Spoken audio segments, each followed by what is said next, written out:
অবৈধ শিশু খাদ্য সরবরাহের অভিযোগে রংপুরে দুটি প্রতিষ্ঠানকে ১.৫ লাখ টাকা জরিমানা করেছে জেলা প্রশাসন ও বিএসটিআই পরিচালিত ভ্রাম্যমাণ আদালত। সোমবার দুপুরে জাতীয় নিরাপত্তা গোয়েন্দা সংস্থা এনএসআই এর তথ্যের ভিত্তিতে নগরীর কামাল কাসনা কুটির পাড়ায় দানেশ ট্রেডার্সে অভিযান চালিয়ে বিভিন্ন ধরনের শিশু খাদ্যদ্রব্য জব্দ করা হয়। এ সময় জব্দকৃত পণ্যগুলো ধ্বংসের পাশাপাশি মালিককে ১ লাখ টাকা জরিমানা করা হয়। আমি হলাম ন্যাপকো আর হলো সেফুড, এই দুইটার ডিপু আমার।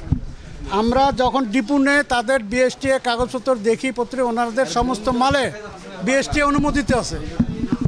তো এই মর্মে বাংলাদেশ সরকারের সরকারি লোক এনারা আসছে দেখার জন্য, চেক করার জন্য। ওনারা দেখতেছে, আমার কাগজ দেখাচ্ছি, বিএসটিএ অনুমোদন কোম্পানি লোক আছে, এইটুকু। এখন পর্যন্ত কোনো রেজাল্ট দেয় নেই ওরা। ফল্ট এখন আমি কিছু বলতে পারবো না, ফল্ট বের করছে কিনা চেক করতেছে না।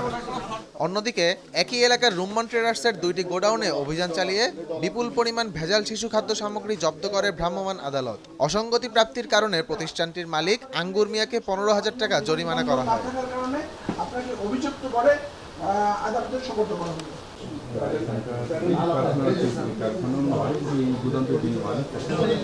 অভিযান পরিচালনাকারী কর্তৃপক্ষ জানিয়েছে, ভেজাল খাদ্য ও অবৈধ পণ্যের বিরুদ্ধে এ ধরনের অভিযান অব্যাহত থাকবে এবং আইন অনুযায়ী ব্যবস্থা নেওয়া হবে।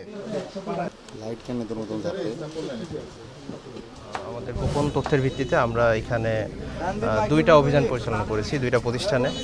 তো এখানে আমরা প্রথমে আমাদের যে অভিযান পরিচালনা করেছি ওইখানে অনিবন্ধিতভাবে স্বাস্থ্যের জন্য হুমকিকর এরকম কিছু খাদ্যপণ্য বা শিশু খাদ্য, সেগুলো আমরা সংরক্ষণ, প্রক্রিয়াকরণ এবং বিক্রয়করণের অপরাধে আমরা ১ লক্ষ টাকা জরিমানা করেছি এবং আমরা সেগুলো ধ্বংস করার জন্য আমরা জব্দ করেছি।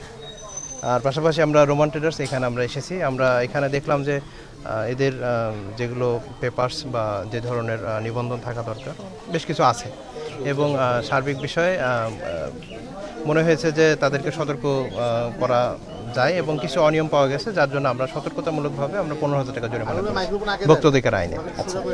ধ্বংস করা বাকি যেগুলো ধরা পড়েছে সেই পণ্যগুলো কি ধ্বংস হবে কিনা? হ্যাঁ, জি, অবশ্যই যেগুলো আমরা জব্দ করেছি আমরা এখন এগুলো ধ্বংস করে, আমরা প্রক্রিয়া চলতেছে, আমরা এখান থেকে ধ্বংস করে আমরা যাব।